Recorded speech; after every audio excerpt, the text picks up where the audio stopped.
Kerusuhan sosial terjadi di jalan-jalan ibu kota Prancis. Para pengunjuk rasa mengatakan satu-satunya cara untuk memutus siklus kekacauan adalah dengan mundurnya Emmanuel Macron.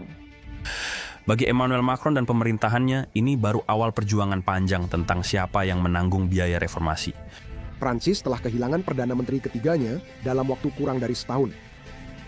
Pemerintah Prancis baru saja runtuh karena sedang bangkrut. Utang nasional naik tajam, lembaga pemeringkat kredit menurunkan peringkat negara. Itu karena Prancis tidak hanya mencapai batas utang, mereka malah menendangnya jauh ke atas. Krisis ini sangat mengancam Presiden Macron dan bisa memicu pemilu kilat. Sementara itu, ketegangan antara Prancis dan Uni Eropa semakin meningkat setiap harinya. Uni Eropa menuduh Prancis melakukan pengeluaran secara sembrono yang bisa merusak mata uang euro dan pasar bersama Eropa. Jadi pertanyaannya muncul, mengapa semua ini terjadi dan apa konsekuensi dari krisis ini? Mari kita mulai dengan membahas inti permasalahan Prancis, yaitu meningkatnya utang nasionalnya. Perlu membandingkan Prancis dengan Jerman, sebuah negara yang menggunakan mata uang yang sama, berada di blok perdagangan yang sama, dan kurang lebih memiliki tingkat perkembangan ekonomi yang setara. Seperti yang bisa Anda lihat dari grafik di layar Anda, Prancis dan Jerman kurang lebih setara pada tahun 2008 dengan angka di bawah 70% dari produk domestik bruto. Lalu Jerman memilih spreadsheet dan Prancis memilih croissant dan suasana hati. Artinya, kedua negara tersebut menempuh jalur yang sangat berbeda sejak saat itu. Rasio utang terhadap produk domestik bruto Jerman masih di bawah 70% hingga hari ini. Sementara utang Prancis kini mendekati 120% dari produk domestik bruto. Tak ada yang misterius di sini. Setiap tahun, pemerintah Prancis belanja melebihi pendapatan menyebabkan defisit dan utang naik terus. Faktanya, terakhir kali Prancis memiliki anggaran berimbang adalah lebih dari 50 tahun yang lalu. Mereka seharusnya berhenti menyebutnya defisit dan mulai menyebutnya sebagai pilihan gaya hidup. Tapi kamu lihat, satu hal yang jelas tagihannya pasti akan datang. Tagihan Prancis mencapai 335 triliun euro atau hampir 4 triliun dolar. Dan untuk memahami seberapa buruk sebenarnya ini, kita harus melihat pasar obligasi. Itu adalah tempat jual beli utang pemerintah yang diterbitkan negara seperti Prancis. Tingkat suku bunga di pasar obligasi menunjukkan tingkat kepercayaan pada pemerintah. Investor tidak keberatan suku bunga rendah saat membeli obligasi di negara stabil finansial. Namun, saat membeli obligasi di negara berisiko, mereka menuntut suku bunga lebih tinggi sebagai kompensasi. Ini adalah sesuatu yang disebut premi risiko. Dan sudah jelas bahwa premi risiko Prancis meningkat setiap hari. Bunga obligasi pemerintah 10 tahun di Prancis saat ini berada di angka 35%. Di Jerman hanya 27%. Dalam kasus obligasi pemerintah, selisih 80 basis poin itu sangat besar. Mungkin terlihat tidak banyak, tapi ketika kita berbicara tentang utang triliunan dolar, jumlah itu mulai bertambah dan berkembang sangat cepat. Sekarang, untuk memberikan gambaran, obligasi 10 tahun Prancis lebih mahal daripada Yunani yang berada di angka 34%. Yunani terkenal sebagai negara paling berisiko di zona euro untuk dipinjamkan uang karena baru saja mengalami krisis utang besar beberapa tahun yang lalu. Tapi sekarang para investor tampaknya lebih percaya pada Yunani daripada Prancis. Harganya mulai terlihat. Tahun ini, Prancis akan membayar bunga saja sebesar 66 miliar euro atau sekitar 78 miliar dolar Amerika Serikat. Itu lebih dari 2% produk domestik bruto, melebihi anggaran pendidikan atau militer Prancis. Sejujurnya, itu membuat mereka mirip Amerika, tapi rotinya lebih enak. Namun, jika tidak ada yang berubah, dalam 4 tahun ke depan, pembayaran bunga ini akan tumbuh menjadi pengeluaran terbesar bagi pemerintah Prancis. Tanpa pengecualian, bagi orang luar tampak jelas apa yang harus dilakukan Prancis. Prancis perlu menyeimbangkan anggaran, mengurangi pengeluaran, dan meningkatkan pajak. Saya yakin Dave Ramsey akan bangga. Namun, mereka malah semakin memperdalam lubang itu. Pada 2024, defisit pemerintah Prancis 58% dari produk domestik bruto dan tahun ini diperkirakan 54%. Lanjutkan seperti itu hanya beberapa tahun lagi dan utang nasional akan naik ke tingkat di mana Prancis tidak bisa menurunkannya lagi. Ini benar-benar adalah skenario mimpi buruk. Pembayaran bunga bisa memaksa pemerintah Prancis untuk terus menambah utang. Pada titik tertentu, pasar obligasi akan kehilangan kepercayaan dan tingkat bunga akan naik lebih tinggi lagi. Ini menyebabkan siklus yang buruk dengan utang yang semakin banyak dan suku bunga yang lebih tinggi yang bisa membuat negara bangkrut. Untungnya, hal ini masih bisa dicegah dan Prancis belum berada di titik tanpa jalan kembali. Namun, analis keuangan sangat mempertimbangkan skenario ini. Lembaga pemeringkat kredit menurunkan peringkat Prancis dengan Fitch Rating menurunkan negara itu dari AA- menjadi A+.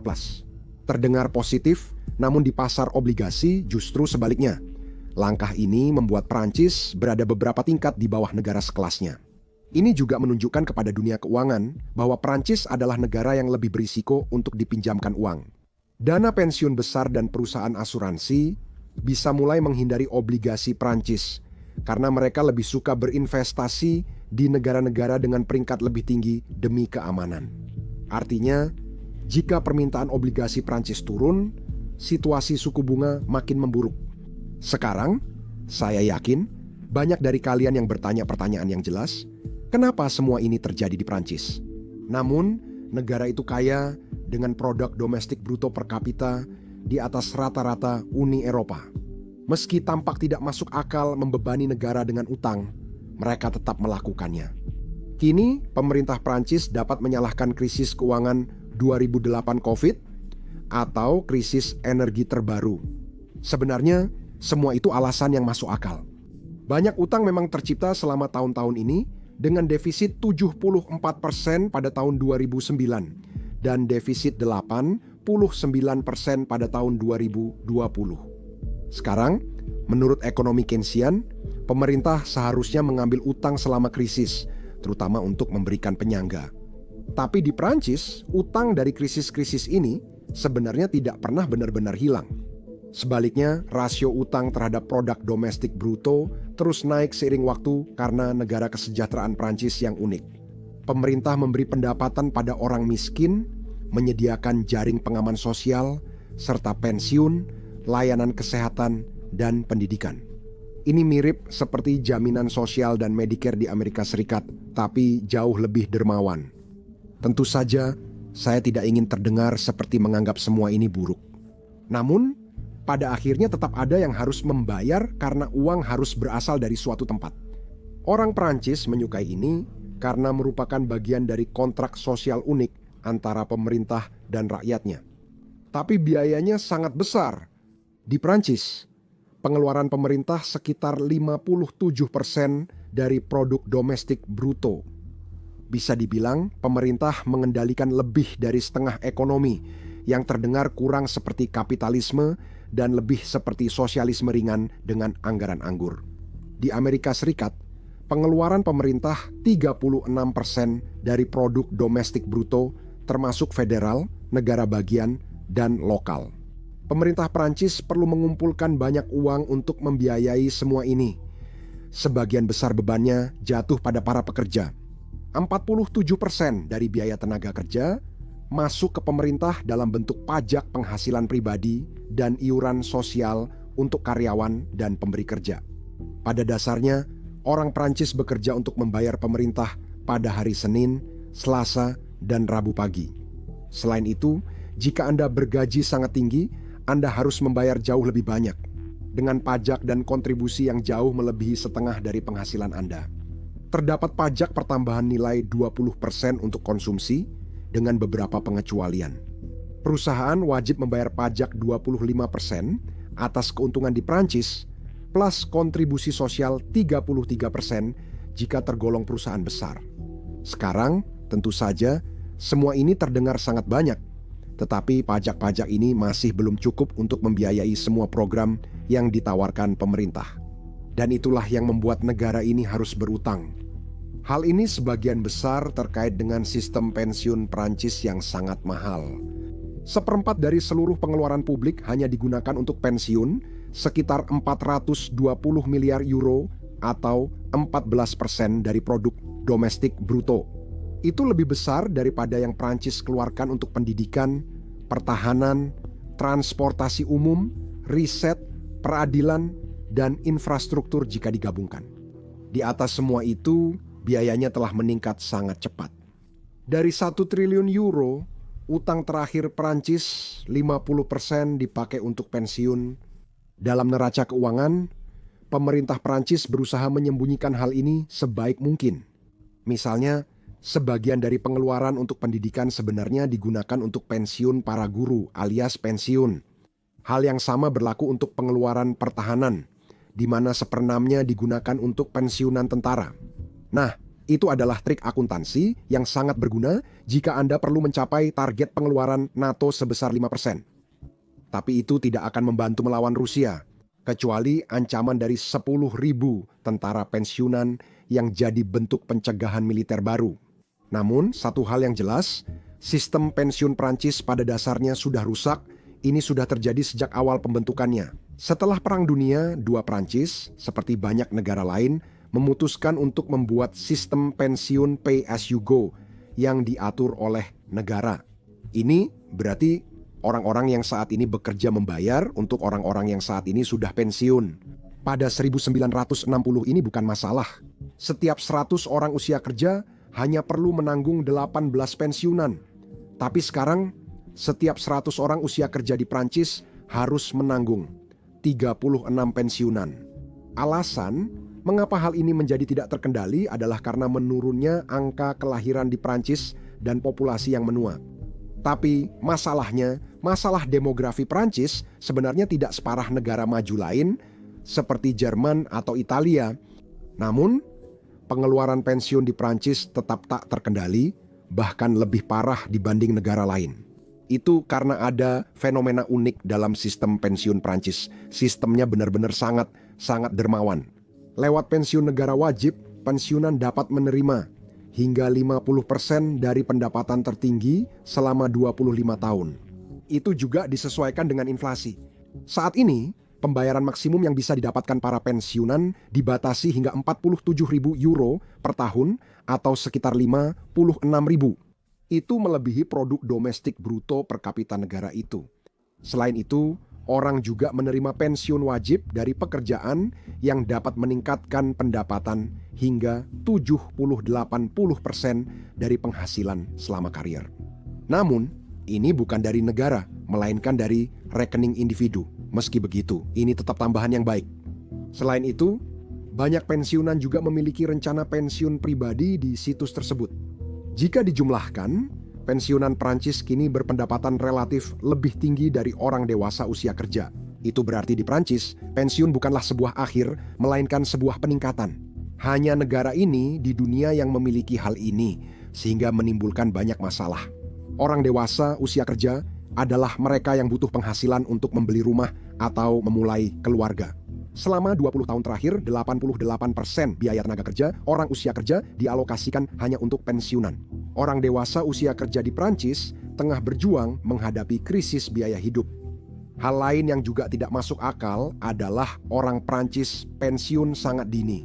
Dan saya tahu ini adalah topik yang kontroversial. Kita tak perlu menentukan usia pensiun, tetapi jika orang pensiun lebih awal, beban pemerintah untuk membayar jadi lebih besar. Di Prancis, orang pensiun lebih awal daripada negara lain. Pada 1980-an, Presiden Prancis menurunkan usia pensiun dari 65 ke 60 tahun.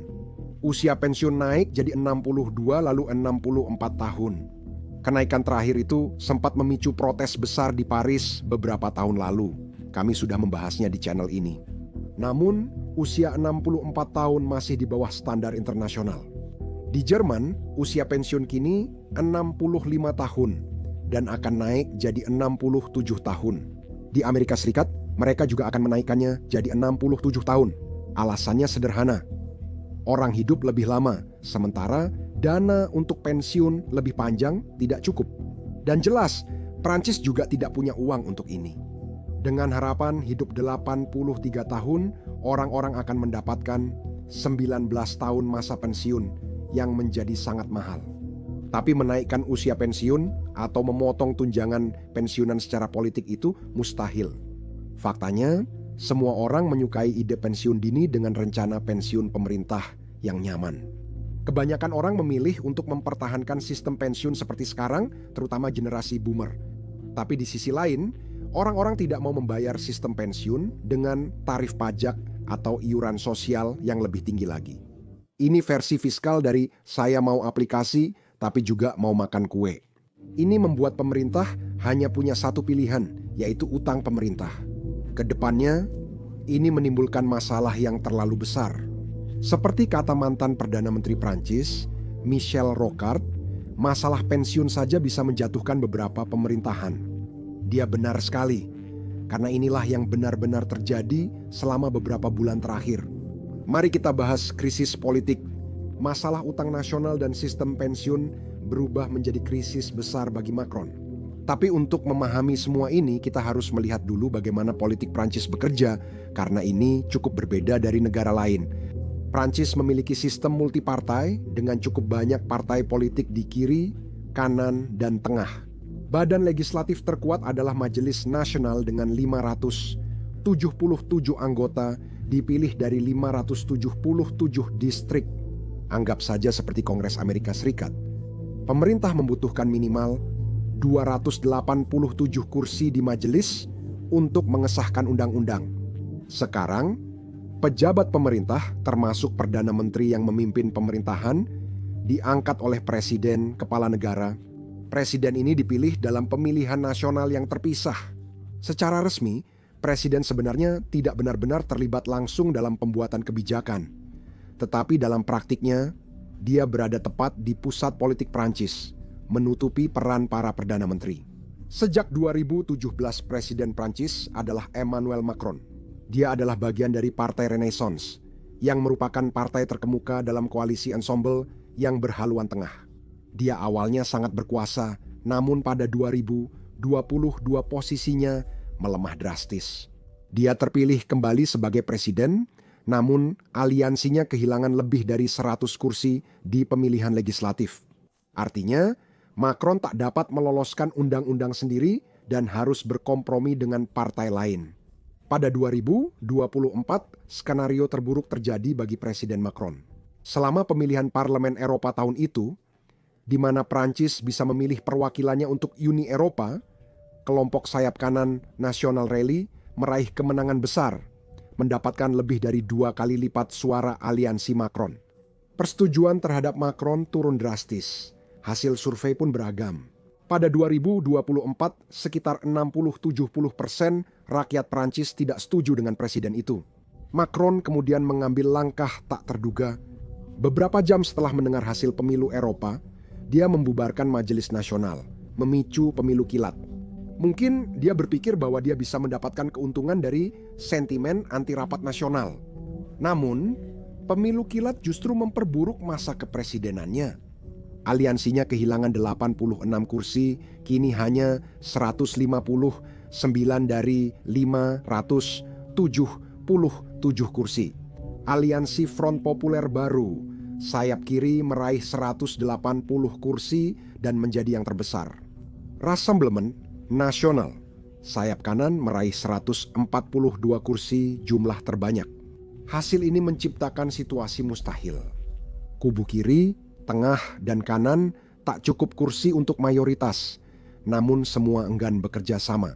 Macron mengakui pemilu kilat justru memperparah perpecahan di Majelis Nasional, bukan memberi solusi bagi rakyat Prancis. Setelah hasil pemilu keluar, Perdana Menteri Atal mundur. Macron lalu menunjuk Barnier sebagai Perdana Menteri baru. Namun dia hanya bertahan beberapa bulan. Tugas terberatnya mengesahkan anggaran 2025 sebelum batas waktu akhir tahun.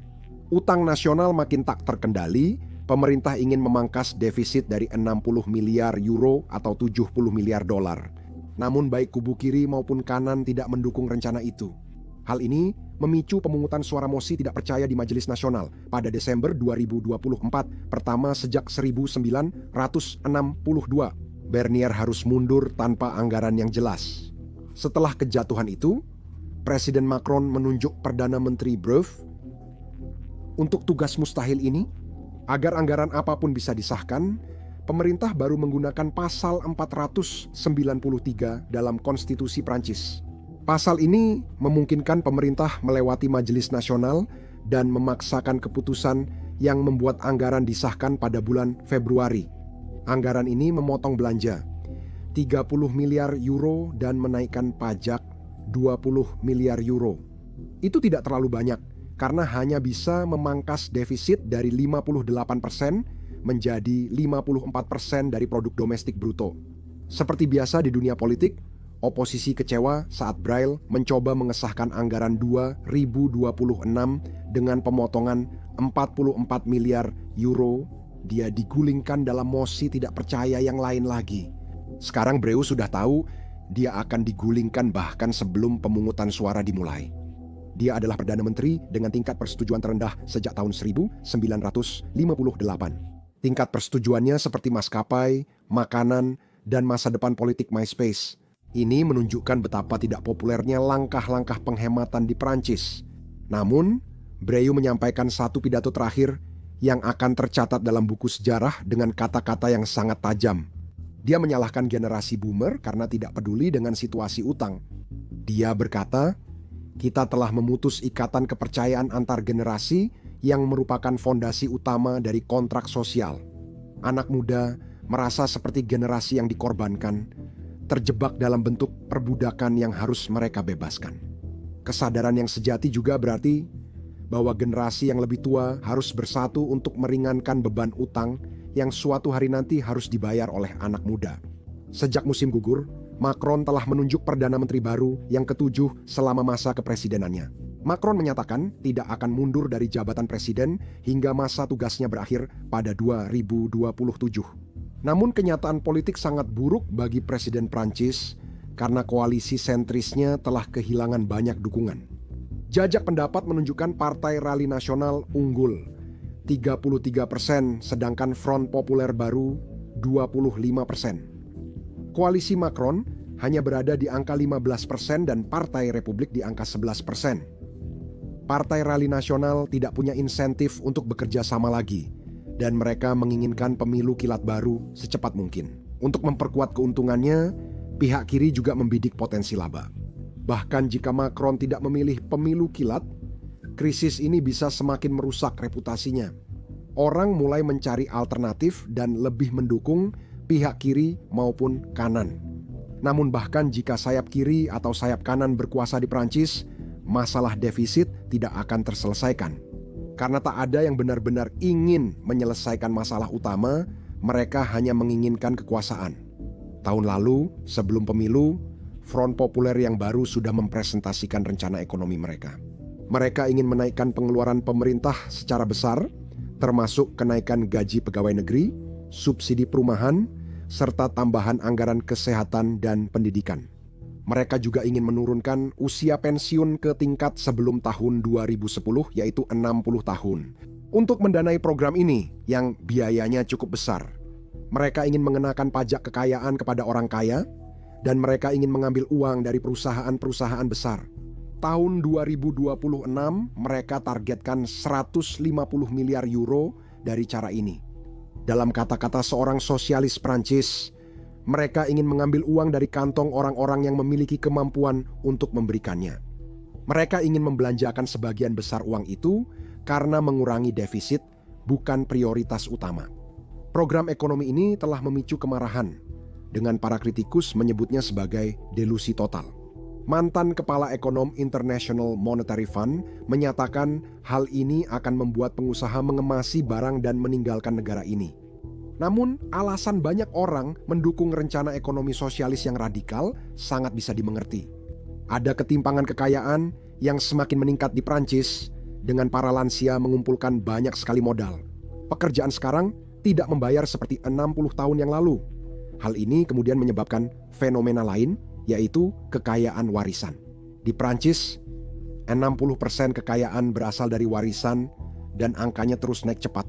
Pada tahun 2040, 9 triliun euro atau lebih dari 10 triliun dolar akan diwariskan kepada anak-anak, dengan warisan mencapai 20% dari produk domestik bruto. Itu bagus kalau orang tua kamu kaya, tapi kalau warisanmu tidak sebesar itu, kamu punya masalah besar. Apalagi kalau kamu dikenakan pajak sampai habis-habisan. Tapi tidak semua orang mendukung pajak kekayaan. Pesaing kekuasaan lain, National Rally, juga mendapat banyak dukungan. Seorang anggota parlemen National Rally berjanji demikian. Kami tidak akan membiarkan defisit menjadi tidak terkendali. Kami tidak akan menggunakan celah apapun yang sudah tidak dimiliki Prancis lagi. Dan akan memutus tradisi 50 tahun menjalankan defisit secara sistematis. Namun, ketika Anda melihat solusi yang mereka tawarkan, tidak jelas bagaimana mereka akan mewujudkannya. Beberapa usulan mereka adalah memangkas celah pajak dan menghapus birokrasi pemerintah.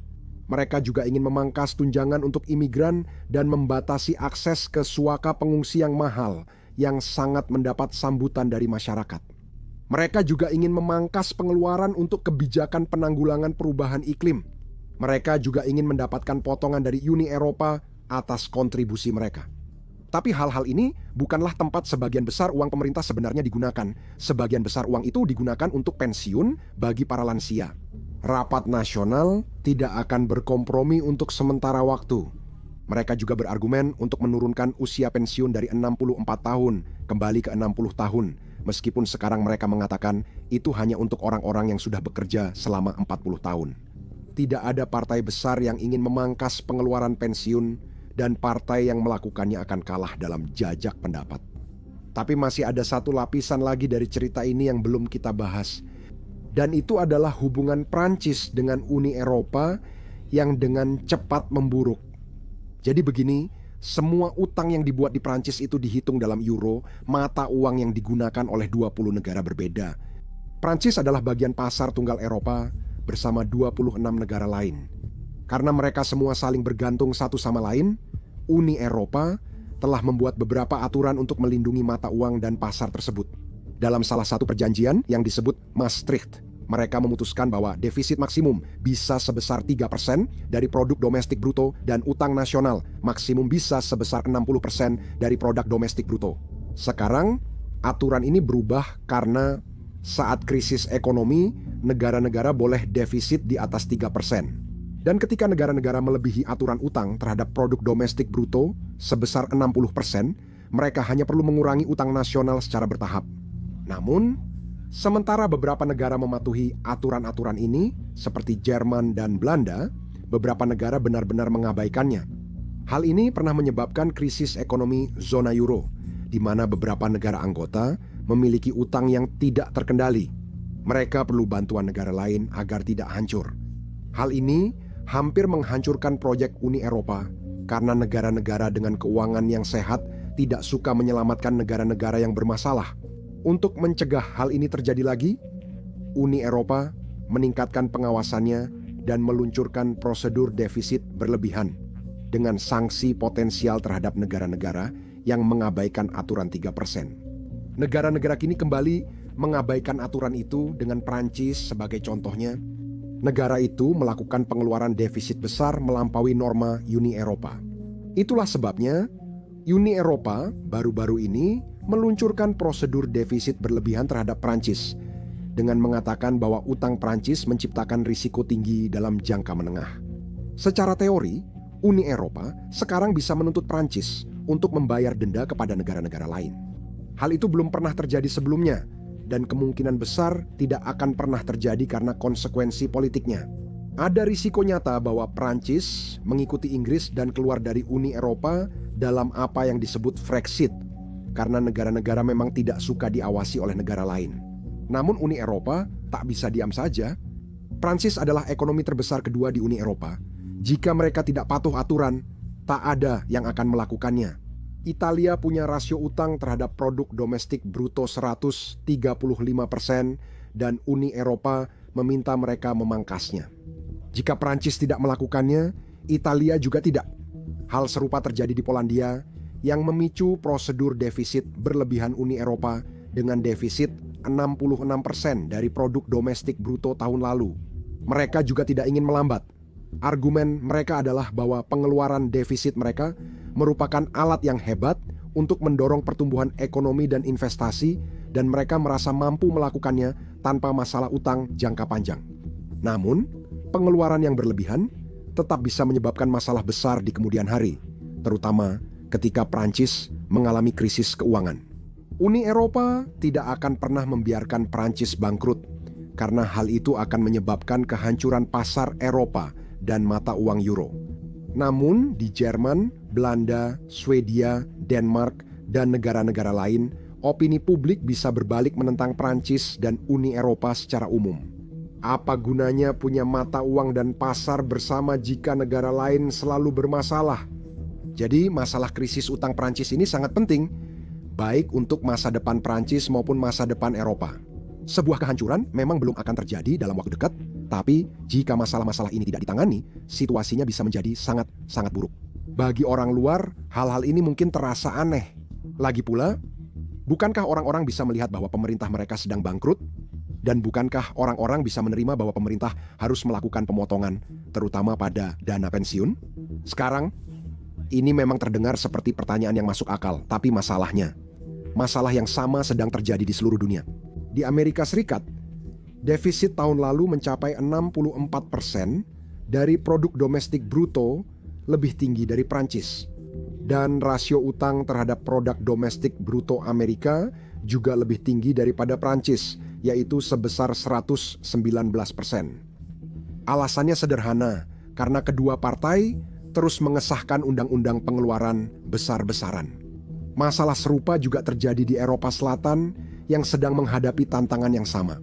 Masalah defisit dan utang juga terjadi di negara Asia seperti Jepang, sehingga ini jadi isu universal. Kadang kita jadi bertanya, sebenarnya utang ini diberikan kepada siapa? Mari kita akhiri dengan kutipan terkenal dari Thomas Sowell yang menjelaskannya dengan baik. Pelajaran pertama dari ilmu ekonomi adalah kelangkaan. Tidak pernah ada cukup sesuatu untuk memuaskan semua orang yang menginginkannya. Tapi, pelajaran pertama dari politik adalah mengabaikan ekonomi, dan pelajaran kedua adalah menyalahkan orang sebelumnya.